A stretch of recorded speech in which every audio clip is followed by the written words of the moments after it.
to Masters of Music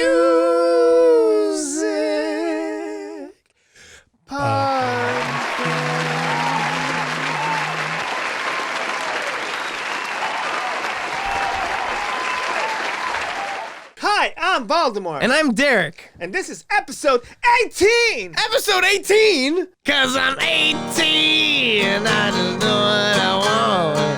18, I don't know what I want.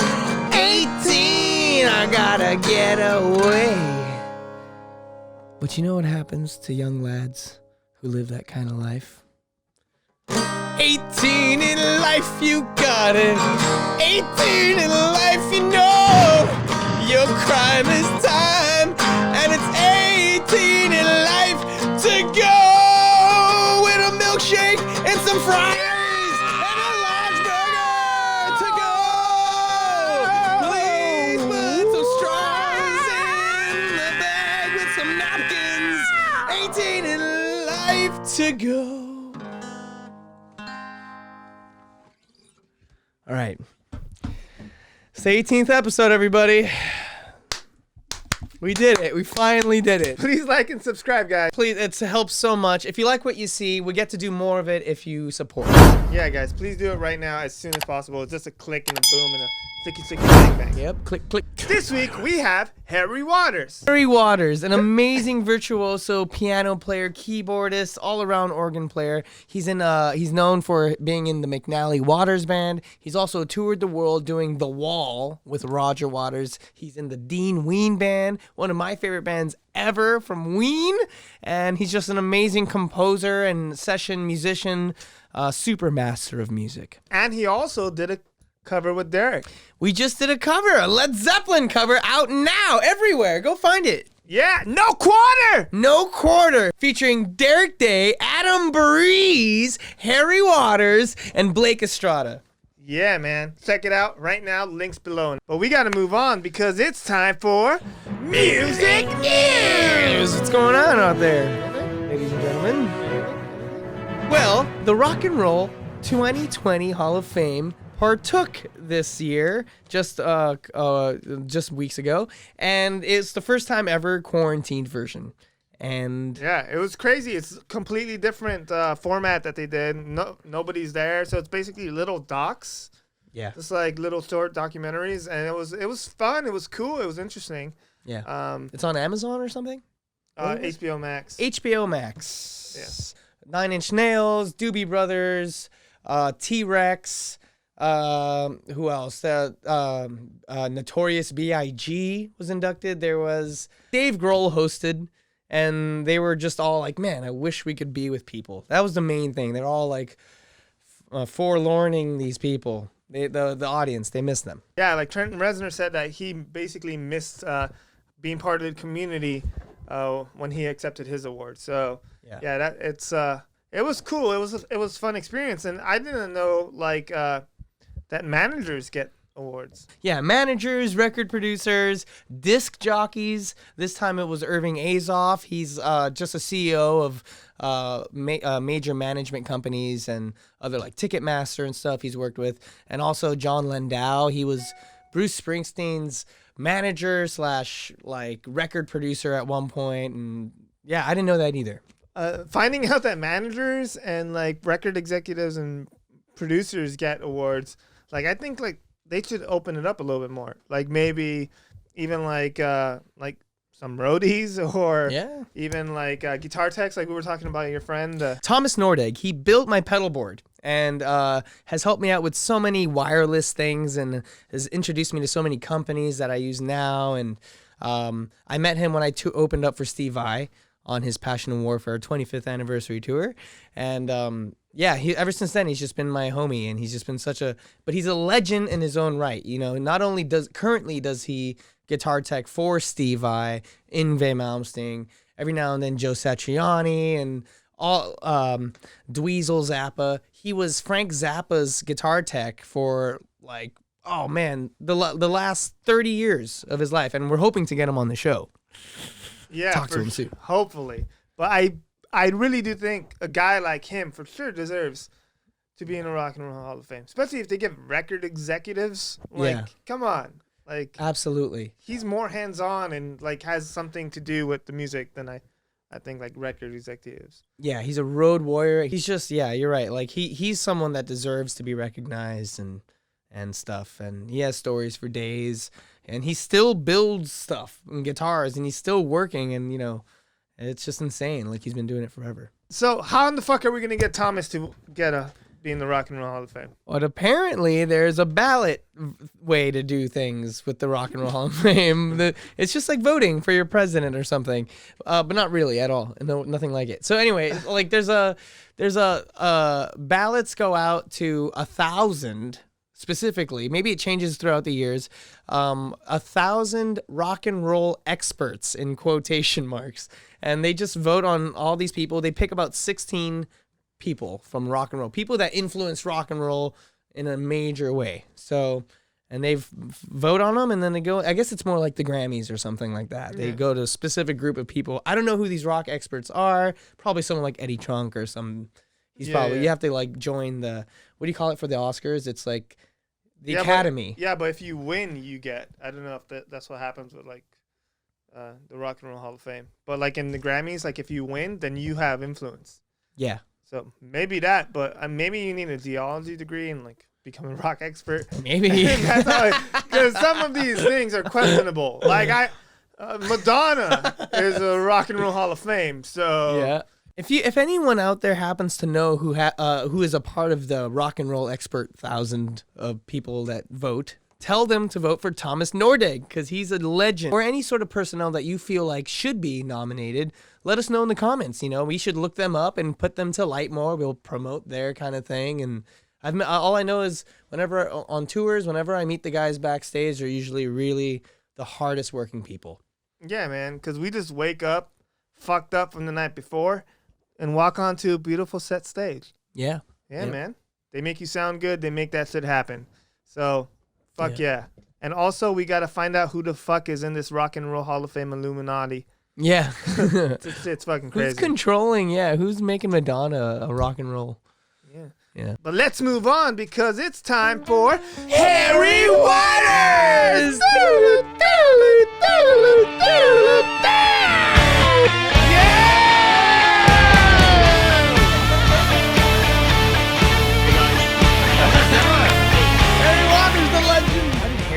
Harry, what made you choose music and like just this is kind of loose, and your specific instrument, I discovered music. My mum had an amazing, weirdly it was my mum, not my dad. He didn't have any music in the house. It was my mum. She had a vast record collection, thousands of vinyl that she just collected over because she was in the business as well. As a manager, an A&R and stuff. So she toured with the Allman Brothers and the Grateful Dead. She used to be married to Rock Scully, who was the manager of the Grateful Dead back in the 50s or something. So she was on the bus with the Grateful Dead. She's got tons of cool stories. Yeah. But anyway, she collected a huge number of vinyl, amazing vinyl. And I was about 7, and I just sort of went into this vinyl collection, and they had a nice, cool old amp and a turntable, and I don't know how or why, but I just found the Beach Boys, and I forget whether it was Pet Sounds or something. I can't remember exactly which one it was. It was probably Pet Sounds, but anyway, I put the Beach Boys on, and my brain just exploded, and so sort of from that moment on, I knew that music was special, magical, indescribable, all the words that you can use to sort of describe music. I realized at that point, and so I realized, wow, there's tons of good stuff here. And then the Allman Brothers. She had loads of Allman Brothers, and Dr. John, and Buddy Holly, and Little Richard. And so I just, that's when I first fell in love with listening to music, when I was 7. And I used to, you guys are maybe, I don't know how old you are, but you might be a bit young for this. I had my vinyl at home, and then I ran it to my tape machine. Yeah. And then, you had to do it in real time. So you had to hit record play on the tape and play the vinyl in real time. And then I had it on tape so I could take it to school, because I couldn't take, like a turntable to school. So I had my little Walkman and, way before iPods and all of that. Wow. So that's how I used to listen to most of my music, certainly away from home, was on tape. And then my parents said, "Hey, why don't you have piano lessons?" I went, "Yeah, okay," but I wasn't one of those savant kids, those virtuoso kids who all they want to do is play. I had some piano lessons for a couple of years at home, and I really enjoyed it. But it wasn't like, this is what I want to do forever. But I really enjoyed it, and I played for 20 minutes a day, maybe 20 minutes, half an hour. They never told me you have to do your practice. I always just liked to practice for maybe 20 minutes a day. And then I went to a new school, and there was a boarding school. So I left my first teacher, and it was the teacher at my school who really just opened my mind. He was just a phenomenal sight reader, flawless sight reader. And he introduced me to Scott Joplin, Ragtime and Boogie Woogie and all that. And I'd already listened to a lot of Fats Waller and Dr. John and Mead Lux Lewis and Jelly Roll Morton. I'd already listened to a lot of that music for about 3 or 4 years. So when it came to actually playing it, I already had sort of had it in my head. It's really hard to play and to learn to play, but that was the point when I went, oh, wow. I really like playing the piano. And I was maybe 12 at that time, I think 12 and a half, something like that. And then I got really into it, and I practiced a lot, for 5 or 6 years, sort of into my teens. And so that's how I discovered listening to music and playing. Wow. And playing music. Scott Joplin at the age of 12. That's crazy. Yeah. And that's sort of how I learned I never really learned to sight read properly, but because I was never classically trained, and no one really taught me how to read. So I listened to the tapes a lot. It was sort of 50-50 score music, like printed music, and 50-50 just sort of picking it out by ear. My sight reading always has been appalling. And in fact, I've spent the last 7 months just sight reading. I said that this is so silly, that how can I be 43 and a professional musician? I really want to be able to just sight read fluently. And so I've been training myself. Here, look, let me show you this thing. This is brilliant. So I did some research, and it's called Sight Reading Factory, SRF. And so it's just I see it. Yeah. So you can see there's a page of score there. So you can set the difficulty level from 1 to 9. You can set the key and the time signature, but this is just randomly generated by the computer. It's not, no one's written this, so you just play through it. You press play, and it's got a metronome. So this is just basic stuff, but you can play along with it. And then when you're done, you just click next, and it says creating composition, and then there's a completely different piece of music. Wow. But it's so good, because with sight reading, if you're, I have tons of books of classical music, which I'm learning. You can only really truly sight read a piece of music once before you start to learn it. Yeah. And then it's under your fingers. So each time you look at it, you're sight reading it less than you were the time before. Yeah. So this is perfect, because you play this bit of music, you hit next, and that bit of music's gone forever. And the next one, so each time you play this bit of music, you play it once and then you move on. So you're always relying only on your sight reading. You can't ever learn these bits of music. So, and I've been doing this for about 7 months. So my sight reading's getting much better. Oh my God. Yeah. Because for me, I would just steal those things and write and be like, I got a new song. Hit next. Totally. Well, the only problem is that it's really weird when a computer tries to sort of write music. It's so weird, the resolutions are really wrong. They feel really bad. It's sort of horrible, but it's just for practice. None of it is musical in any way. It often sort of resolves on the 5 chords, and so it just feels icky and weird, but I'm not doing it to learn music. I'm doing it just to practice sight reading. So it's a really good tool for that, you know. Yeah, but people might think I'm just ahead of the curve. Like, oh my God, he's a genius. I'm like, yep. Yeah. Music these days, like popular music, sounds, well, not all of it, but a lot of it sounds like garbage anyway. So really, you could. It really does. It really does. A lot of music sounds terrible. Yeah. But even as a kid, you know, I always preferred the music that had come prior. You know, as I say, I was born in '76, so in like the early '80s, when I was young and getting into music, as I say, it was the Beach Boys and Dr. John and, you know, all that kind of stuff. And there were a few bands, contemporary bands, that I enjoyed, like Rage Against the Machine. I loved them. Oh. And Radiohead. And I like Peter Gabriel, you know, I love Sledgehammer and Bit of So, and you know and Bruce Springsteen.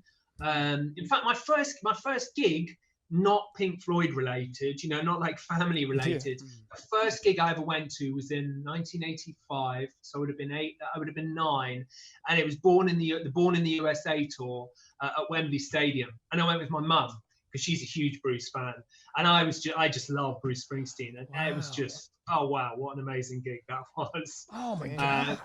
Yeah, that was fantastic. Yeah, it's really good. But anyway, but apart from a few things, most of the music that I enjoy was always non-contemporary music, you know? Yeah. I always sort of enjoyed music more from the 50s and 60s, like pop music in the 50s, you know, Buddy Holly and Little Richard and Elvis. Yeah. All of that. I love all of that music, you know? Yeah. Absolutely. Wow. Yeah, like you were saying before that you learned a lot by ear, and I hear how like I edited the video and it sounds so fucking good. I didn't even, how did you start producing? Like was that? Yeah, that's a good. That came much later in life. That's only been since I moved here to LA, which was in November 2013. So wow. I think we moved on the 7th of November 2013. So literally 7 years and 3 days ago. Wow. We've been in LA. And I moved here because one of the main reasons was because I'd spent so long on the road and missed so much of my kids growing up. And I just didn't want to sort of being on the road to be my career so much anymore. So I thought, well, what else can I do? So I thought, well, I better start making music. You know, rather than just playing music, I need to start making music and writing music. So I just, you know, I've always had computers, and I've always used Cubase, but never really like got into it. So I just started doing it. I just started listening to tons of classical music and just writing. With no tutorial, nothing. I just went, okay, let's just start doing this, you know. Yeah. And then rock music as well. I produced the McNally Waters record and just sort of doing it really. And I've watched hundreds of YouTube tutorials about all the different things, how to really use a compressor well and what to listen for, and you know, so just by doing it really, you know, never studied. I just thought this is what I need to do now. Yeah. And I really enjoy it. It's really good fun. I love mixing and producing, and I really enjoy it. Yeah, it's really good that your guys' version of No Quarter is fucking awesome. Every single time I'm editing it, I get lost. Yeah. It reminds me of high school. Like it just takes me back. So it's almost bittersweet. I like editing it, and then I hate it. And the first night, like when I first got it, it took me, like, I worked all night long. So from, like, I got it at midnight or something. Derek sent me some shit. And then at 8 in the morning, I sent him the first cut of it. Yeah. And I was like, I loved everything about it. But it was, like, this weird, I don't know, the vibe of that song is so bittersweet to me. Like, I don't know. Yeah. Fucking epic. It's such a good song. You know, I've always my first job was in a Led Zeppelin tribute band. So I was 19, I guess. That was when I sort of turned professional. Oh, so that's your big break. Yeah. That was how I sort of really not really got my chops, because I guess I sort of already had some chops, but I had to learn the whole Led Zeppelin catalogue, and I was also playing guitar in that band as well, like the sort of second guitar. There's tons of harmony parts, and there's a lot of two guitar parts, songs with two guitars. Yeah. So I was playing guitar, and so yeah, and that was always one of my favorites, obviously, because it's sort of such a big kind of keyboard song. It's always really good fun. Yeah. And really good fun to play that. So I'm glad we finally got that together. Yeah, it took forever. Wait, did you play No Quarter in that band when you were 19? Did you guys ever like? Oh, cool. Oh yeah. We played all the songs you can think of. We played, and then some of the sort of lesser known ones as well. We played Wig and a Groove, like a bunch of stuff off Coda. Nice. And Custard Pie. Oh wow. Yeah, so much fun. We played loads of them. We're gonna groove. I love that stuff.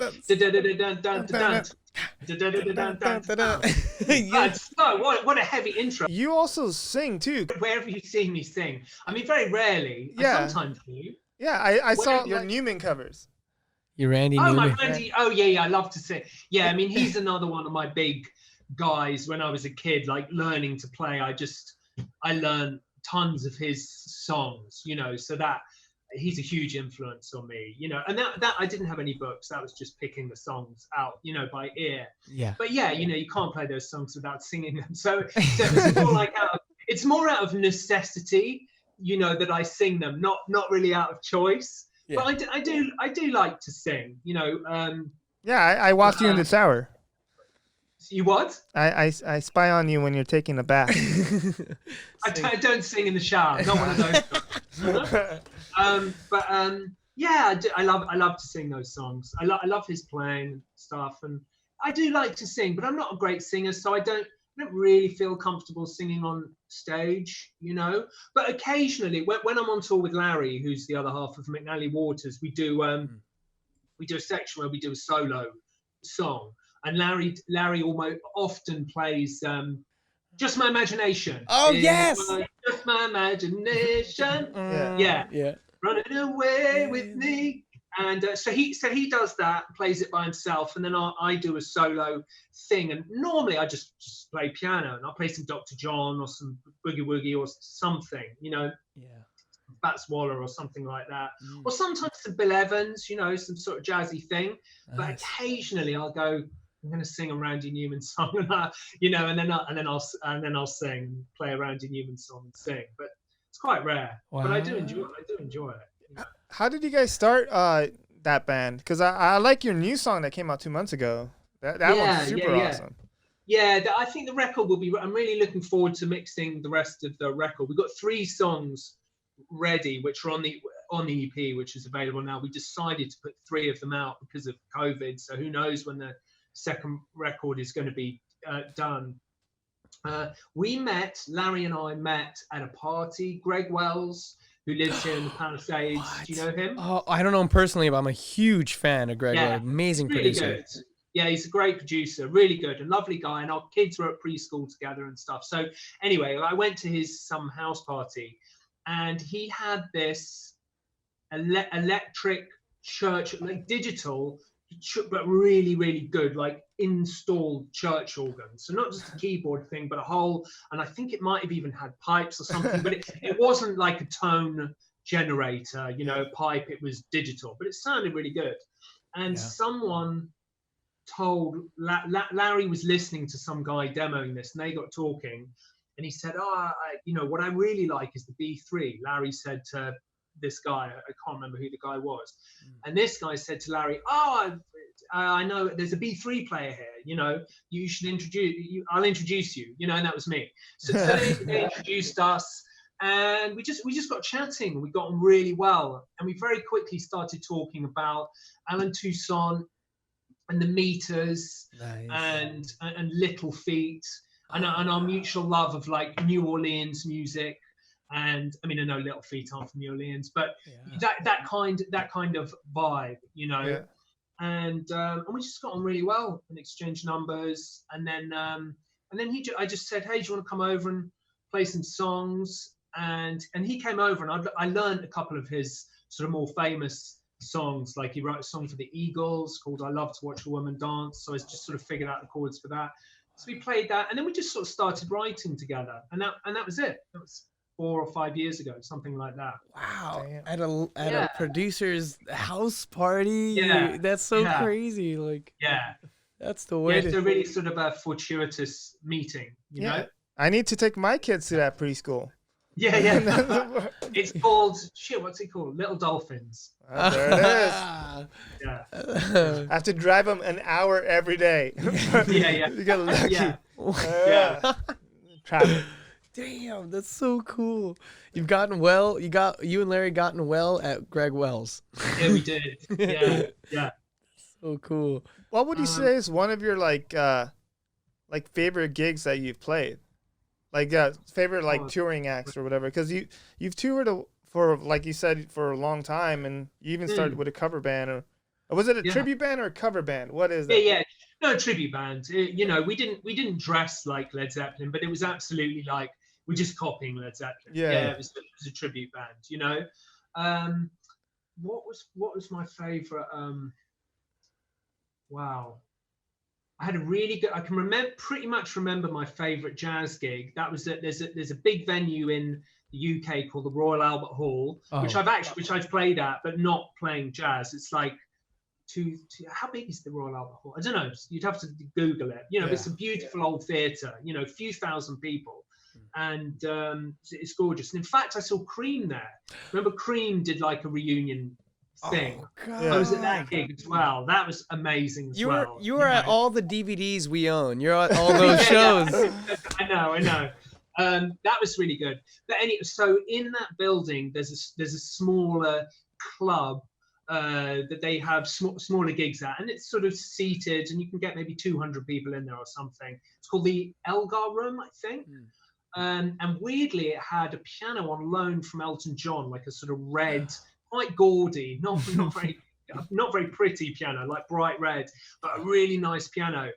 And I just remember having a really awesome gig that night. That was really good, just playing jazz, you know. Wow. But probably, I mean, one of them would have to be I toured with a Dean Ween Group, which is basically Ween but without Aaron. But playing all Ween stuff. So as far as I'm concerned, it was Ween, you know. And Glenn, who's the keyboard player, plays in Blood, Sweat and Tears, and he had like a scheduling calendar conflict, so he couldn't go on this tour. And we toured for like three or 4 weeks or something. And I've been like a huge Ween fan since I was 15 years old. I mean, I literally know that band inside out. So I already know all this. I've never learned any of the songs, but they're all in my head, you know. Yeah. And I'd got in touch with their manager somehow when I was on tour with Dad, and we were touring the Wall, I think. Yeah. And I knew that we were going to be somewhere where one of them lives. I can't remember. So I somehow tracked down their manager and said, "Hey, I'm Harry. I'm the B3 player with Roger Waters. I want to invite the guys to come and see the Wall show." And I forget who. I think Dave came, who's the bass player. And but that's how I first made contact with them. And then when Ween came to England, every time they came, I would get in touch and get passes and go and like hang out with them. So that's how I met Mickey and became friends with him. And so he called me up out of the blue one day and said, "Hey man, we've got like 15 20 gigs or something, and Glenn's not available. Do you want to do it?" Oh my God. Like the best ever, you know. And he made me learn about 40 songs. I had about 2.5-3 weeks to prepare. It was like really soon. And I learned about 40 songs, and of those 40, we probably played about 18 of them. You know, like he's like, "Oh, just learn all of those. You know. But so that period, playing with one of your all-time favorite bands, was just I can't describe. That's insane. And those 40 songs, they all, I bet they all sounded completely different than the last one. Totally. Yeah, absolutely. I never told. You know their music. Do you? I just recently found out that you played with them, and they're one of my favorite bands ever. I love the Chocolate and Cheese album. Like got me into them. That Mollusk. that was the first record. I remember I was on holiday in Greece. I was 16, I think, and the stereo was playing, and I was just eating dinner, and Drifter in the Dark came on, Yeah. and you know, and I went, oh my God, and I loved it. So I was like, what's this?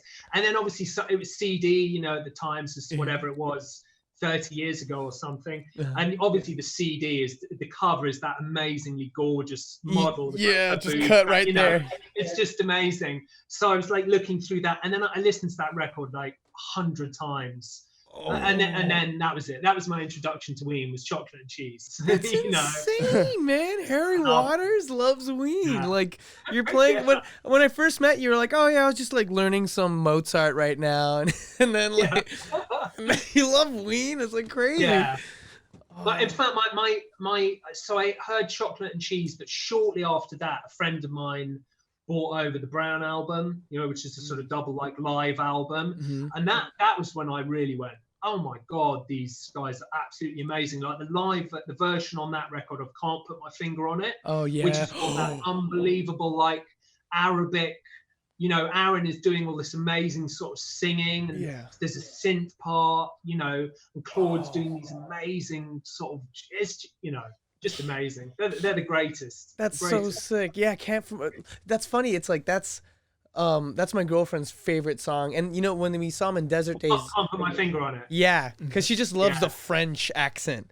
It's funny. Every song on that album is like it's almost like a nod to a different culture. There's like there's a Mexican one, like Buenos Dias, and like Buenos Tardes, amigo. Buenos Dias, and then French. There's a Voodoo Lady. I don't know. It's like everyone's just like it's just crazy. And they played Chocolate and Cheese top to bottom on that thing. And it's amazing. Oh man, dude, I gotta When we would play "Let Me Lick Your Pussy," which would come out sometimes in the encore, you know, if people are really drunk. Yeah.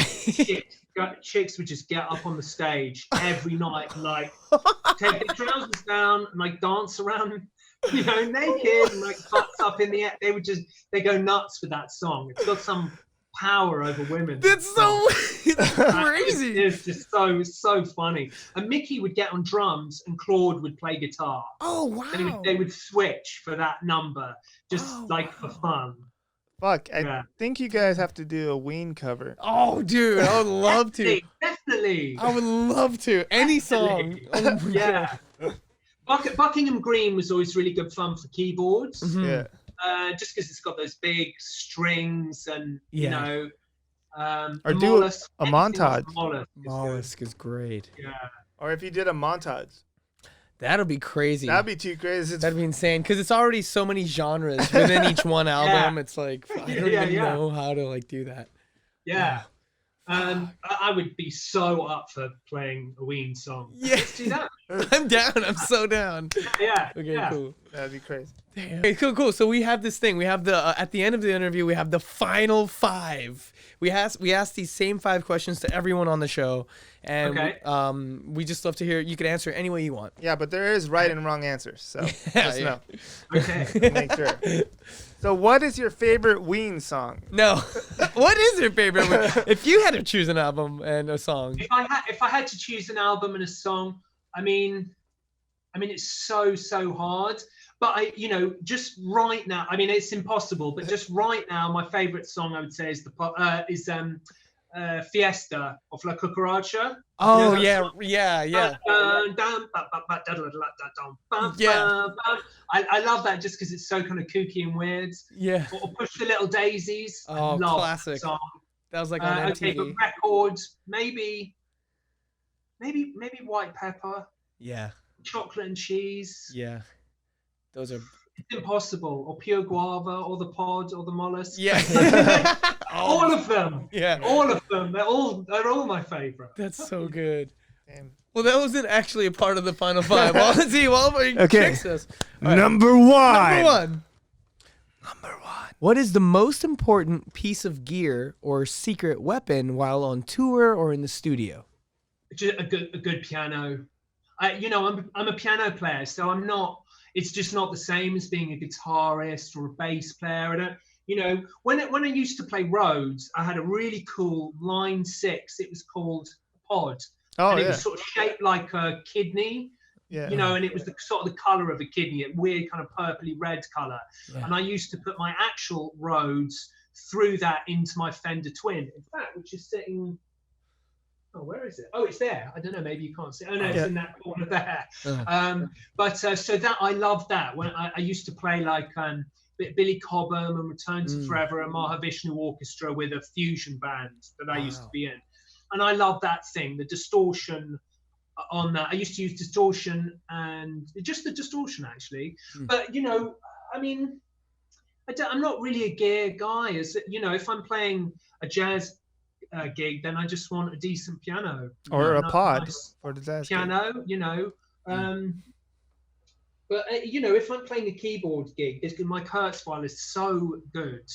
I don't need anything else. I just have one output, and that's it. I don't need any pedals or anything because I can program everything into that, you know.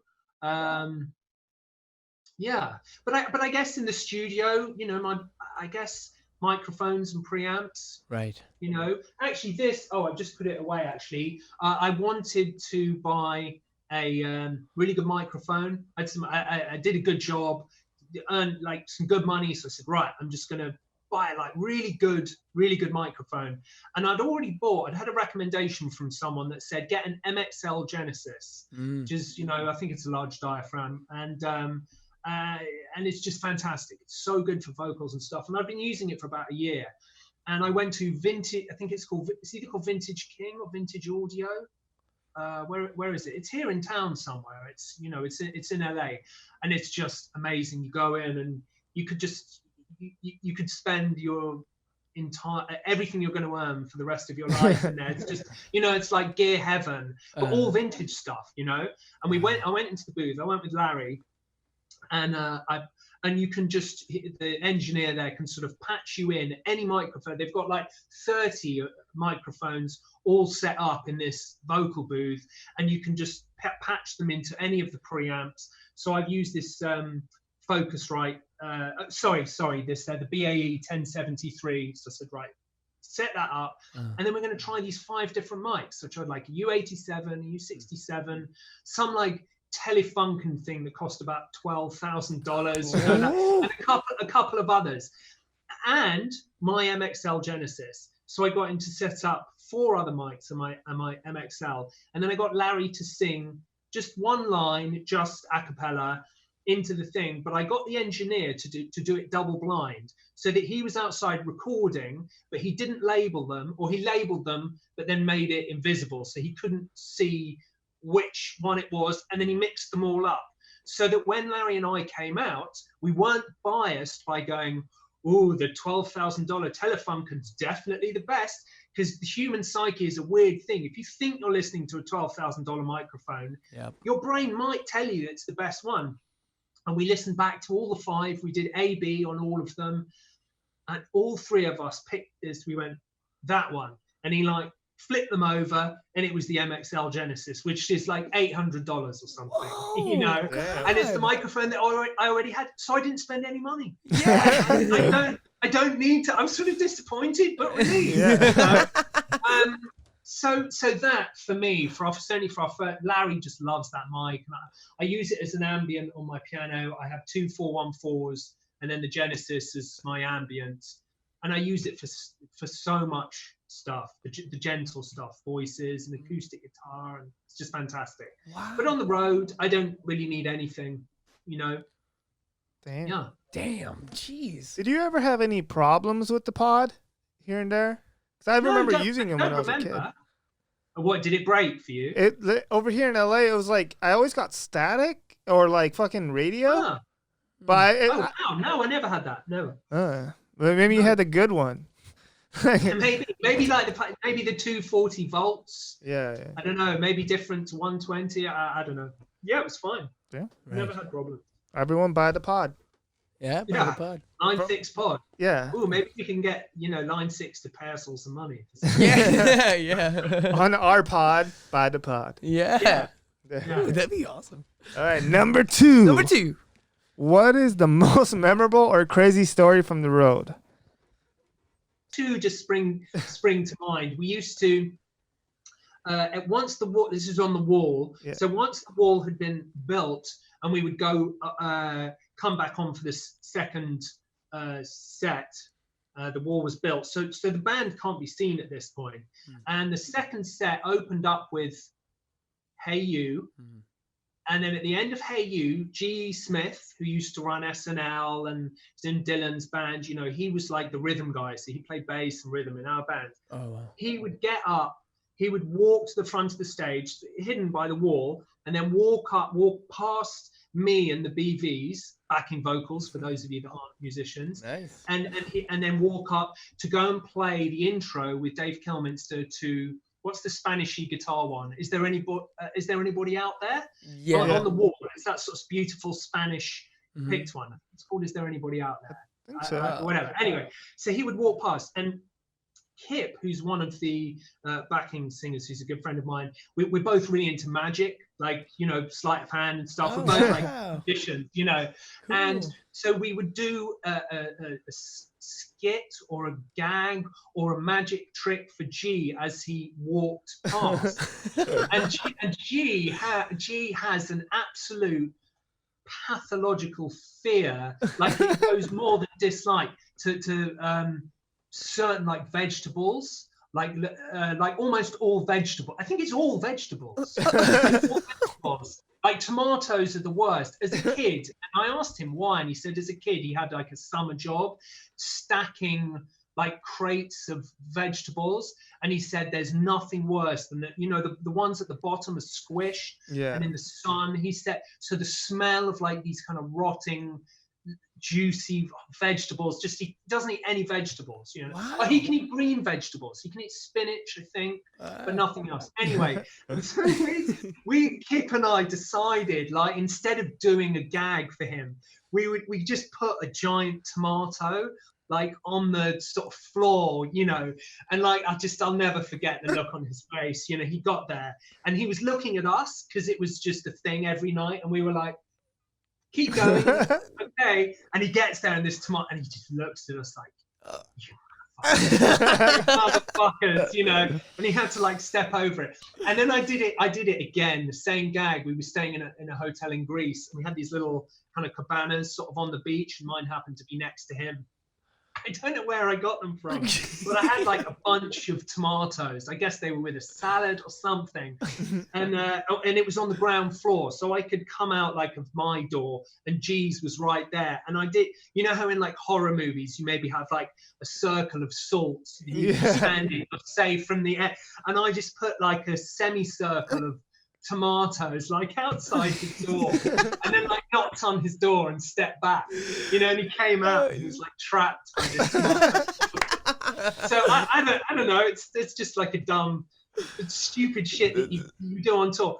There's one other thing, and you guys should remember this one, because it's when you spend so long in the van, you know, like and you don't know what to do, and you've done every conversation, you have to start playing games.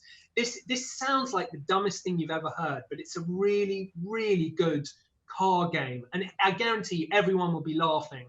You pick a decade, or you don't even have to pick a decade. But let's say there's 5 or 6 of you in the van. Everyone thinks of a song, any song, whatever song. Just think of the first song that comes into your head. It's going to sound so stupid, but I promise it's brilliant. And then someone just counts in 4/4, and everyone starts singing their song loudly, as just and so 6 people are all singing a completely different song, and I guarantee you within 10 seconds everyone is laughing, and then you go, let's do another one, you know. just try it the next time you're on the way to a gig, or you've got a long drive and you're with a bunch of musicians, and it's just a really stupid, but it's so much more fun than it sounds. That's another kind of weird little thing that we do on the road, you know. To me, I just thought at that moment, like, how can I pick the right songs? Yeah. That's the thing. There is no right song. Yeah, but you just go Blue Suede Shoes. Okay, mine's Blue Suede Shoes, but someone picks My Girl, and someone picks Bohemian Rhapsody. You know, and whatever, and it's really silly and fun. Okay, number 3. Number 3. This is my favorite question. What are your tips for songwriting? Wow, good one. You know, just listen to a lot of music. You just have to obviously have a lot of music in you to kind of get it to come out, and do it.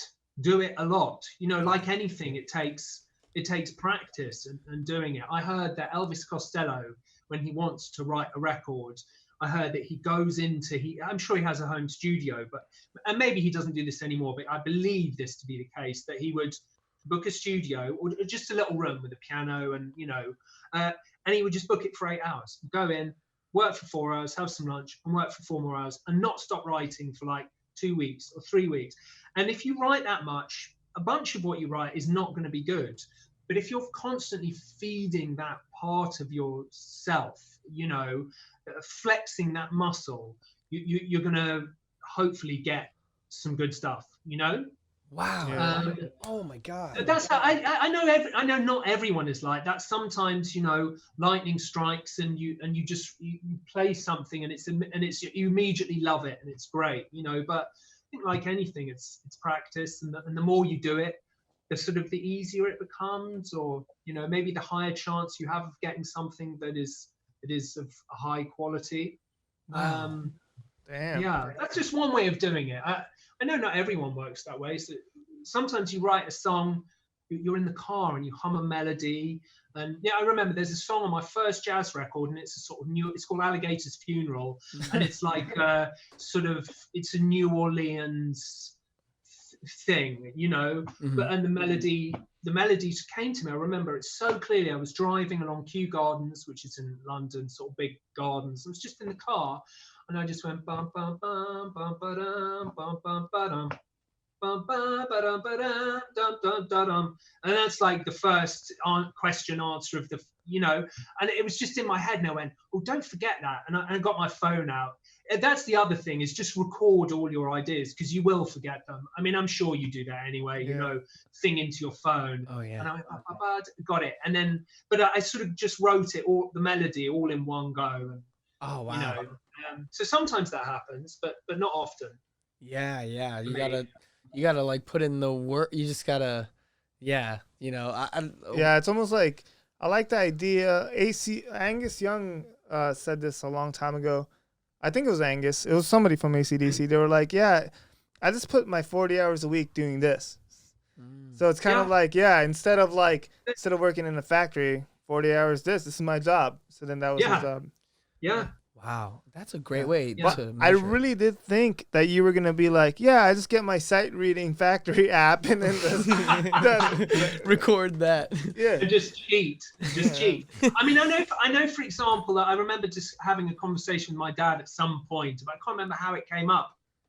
But on Medal, there's a song on the B side. Well, I mean, the A side is Echoes, so all the other songs that aren't Echoes are on the B side. But it's called Saint-Tropez. Do you know that song? Oh no, I'm not super. It's like a sort of jazz song, and the first chord is G. It goes jing jing jing jing between G major 7 and G minor 6, I think.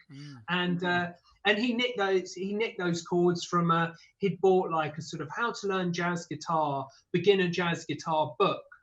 And this chord sequence was in there, and it showed you how to do it. G major 7. So he just went G minor 6, G major 7. Wow. And he went, hey, that's cool. Let's write a song like that. When we're done with the interview, just go and listen to. It's called Saint-Tropez. Yeah, I'm pretty sure I've listened to all of the stuff, but you'll hear it. It's just like G major 7 and G minor 6, and that's where. So the inspiration can come from anywhere.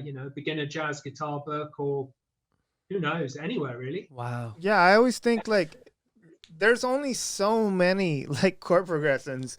Yeah, it really is. There's so many. Yeah, it's like in filmmaking too. We are people. You can make aliens, but just everything is the same, right? So you have to just make the artist, and the talent comes from how you make it your own. Yeah. How you put it together. Yeah. Exactly. Yeah. There's only 12 notes.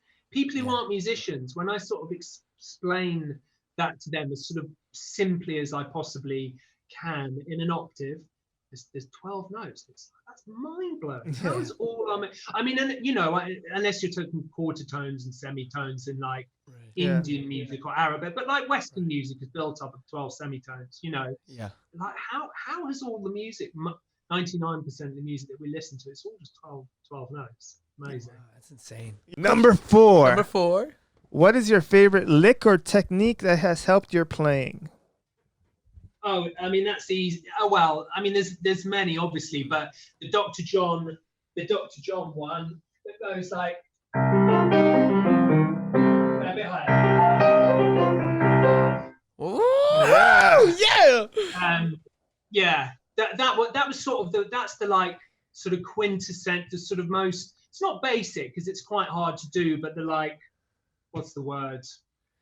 Quintessential, essential sort of New Orleans lick that you sort of have to learn, you know. Once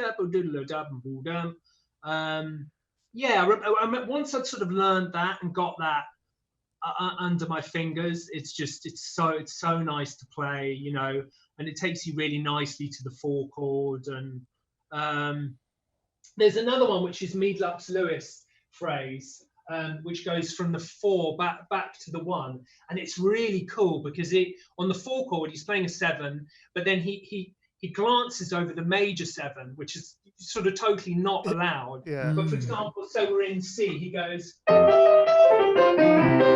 So that phrase, we're playing in C, but this chord is F7. He goes.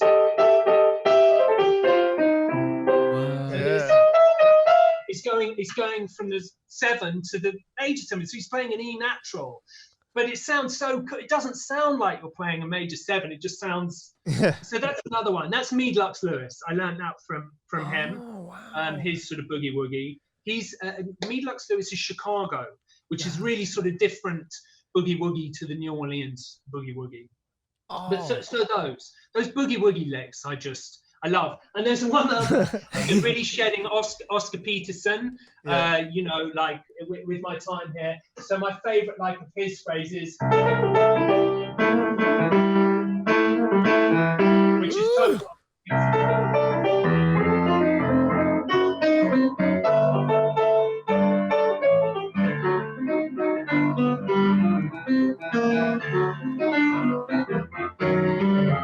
so that phrase, which is the end of Take the A Train, I particularly love, which is it's just a blues ending, but when I first learned that phrase, I like that's my favourite. I love that one, you know, and that is the actual end of Take the A Train. You know, it's how everyone kind of ends it. Ba ba ba ba ba ba da bum. Hey. You know, yeah. Damn. That's fucking awesome. I guess. Oh man. There's so many licks, you know. There's so many licks. But those ones particularly I like, you know. Yeah, those. Yeah. Like licks are But important. there's one more. Let me just do you one more, which is the Randy Newman one, which he does all over. This is how it's in the song like Political Science. No one likes us, don't know why. So it's this movement here. We may not be perfect. Oh. But heaven knows we try. But so the left hand is walking up from the tonic. So I'm in G here. So I'm going G, A, B flat, B. And then the right hand is going B, C, D flat, D. So like 3, 4, sharp 4, 5. So we get. And then at the end he does. You know, so it's that movement there. You know, it's sort of a blues thing, but that, man. Yeah. As a guitar player, I would never think to write like that. That's just like, you know, you're just so moving. It's a really, really sort of pianistic thing. Like that Dr. John phrase, I don't think you would ever play on a guitar. It's just sort of not really a guitar thing, you know. Until now. I use that all the time. That Randy Newman one. Oh, cool. To go up to the 4, it's a really, really nice way of going up to the 4. Mm-hmm. Damn. Yeah. Badass lick. Fuck yeah. Yes. Yeah. Oh. Yeah. Okay. All right. So this is the last question This is the final 5. The final 5. Here it is. It's what is the best advice you would give a person looking to do what you do? And you've already given like so much advice already, but just yeah. I don't know. I mean, yeah, just practice. Yeah. You know, practice and just get out there and do it. You know, if you go out and play, meeting people, go to wherever you live, go to the jam sessions, meet as many musicians as you can, because all my jobs come from other musicians, you know, or other, now that I'm composing, other directors and, you know, but so you want to mingle with the people that are basically going to feed your creativity and give you work. You know, if you just sit in your bedroom, which you have to do, as we all know, you have to sit in your bedroom and practice for hours and hours and hours to get to a level where you can, you know, as a player, I'm talking about. If you just happen to be John Lennon or, you know, Bob Dylan or my dad, and you just have an innate ability to sort of write songs, that's different. But if you want to be a player, you have to shed, you know, for many, many, many hours on your own, you know, and it's a solitary thing, but you want to mix that with playing in bands, you know, absolutely. And you have to be able to play with other people, you know. Go to jam sessions and meet people. And just join bands, start your own band, play covers. You know, when you're a youngster and you don't have any of your own songs, you have to play covers, because what else are you going to play? You know, we all learn to play. I learned to play playing the Beatles. You know, my first gig was when I was 11 at school, and I joined like a school band. You know, and we played at our school dance, and I just loved it. I had so much fun. I remember the first song that we played. It was "I Saw Her Standing There." Oh wow, that's awesome. You know, which I just love, and it was, you know, just so much fun. You know, and I can't remember any of the other songs that we played, but I remember that one, you know, just thinking, oh my God, this is fun. Yeah. You know, I really like doing this, you know. Yeah. And I think probably at that point, I was probably just going, she was just 17. Yeah. You know, like, I was probably just like hammering chords. Like, you know, I probably wasn't doing much. Yeah. But yeah, it was just really, really good fun. Wow. So yeah, just play lots and meet people, play with lots of different people, you know. Yeah, fuck yeah. Man. That's badass. Yeah, it reminds us of our friend that we talked to yesterday. He said you can't hide talent. So if you go out there, you already have talent. Just people see it. If you put in the work, you'll be ready. Exactly. Yeah. Exactly. Yeah, exactly. You have to be out there and for people to hear you and see you, and you know, if you're good, something will happen. You know, don't expect to become mega rich. Right. About 1% of the musicians on the planet are like mega rich from music. You know, I'm not one of them. But, you know, you've got to have a lot of talent and a lot of luck to become hugely successful. And most musicians won't become hugely successful. Certainly not monetarily. But if you love music and that's all you want to do, then that's success. You know, if you get to make a living playing music, that's aim for that. You know, if you make $1 million, then good for you. you know? That's a bonus. That's just a bonus, man. That's so positive and real at the same time, and that's just freaking awesome, man. I just like, boom. Oh, see, now I want to go like work on my craft and have fun while I'm doing it. I know. God. Yeah. What I really want to do is just get my iPad out. Start sight reading. I've sort of got it floating through my head, those fucking stupid pieces. You know, it just gets. I think some music. I'm certainly like this, almost like it's that sort of almost autistic focus that I think you have to have if you want to like get good. You know, you just have to be utterly focused, right, and just kind of do that at the expense of everything else, certainly for an hour or 2 hours, and you know, do as much as you can in the day. Fuck yeah. Well, that's it. Thank you so much. Wow. Oh my God. Well, thanks for having me. It's fun. You know, I can talk about music all day. That was badass. Thank you, Harry Waters. Super awesome. Thanks for being on the show, man. You are just jam-packed with knowledge and licks and just all sorts of great advice. Yeah, fuck yeah. We're going to have him on again and again and again. Check out that latest video I did with him. No Quarter on YouTube. Me and Harry, Adam Breeze, and Blake Estrada. It was released in the month of November. Yeah, guys, check out the video and please like and subscribe to our podcast because we really need help. We really need your help. Please like and subscribe. If you like what you see and you want to see more, it helps us put that material out. We need your help. Yeah, let's do it. Okay. Next week we got another badass artist, so stay tuned, guys. Bye.